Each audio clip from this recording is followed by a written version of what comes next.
Hello বন্ধুরা, digital media 14-এ আপনাকে স্বাগতম। আজ আপনাদের মাঝে সুন্দর একটা প্রেমের গল্প নিয়ে হাজির হয়েছি। আর দেরি না করে শোনা যাক।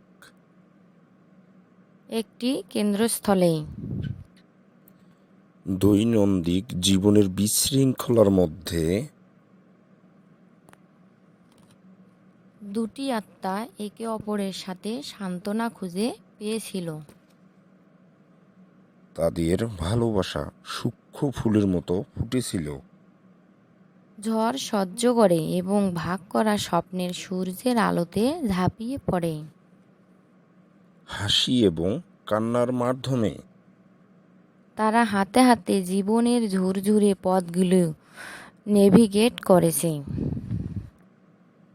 তাদের বন্ধন প্রতিদিন যাওয়ার সাথে সাথে আরও শক্তিশালী হচ্ছে। শেষ পর্যন্ত এটি তাদের ভালোবাসাকে দুর্দান্ত অঙ্গভঙ্গি বা অসামান্য প্রদর্শন ছিল না, তবে বোঝার সহজ মুহূর্ত,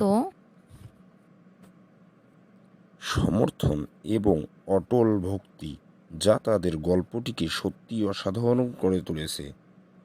পরের গল্পটি শোনার জন্য পাশেই থাকুন। ধন্যবাদ সবাইকে। গল্পটি ভালো লাগলে লাইক, কমেন্ট এবং শেয়ার করবেন। ও আরেকটি কথা, যদি চ্যানেলটিতে নতুন হয়ে থাকেন অবশ্যই পাশে থাকা বেল বাটন অন করে সাবস্ক্রাইব করে দিয়েন।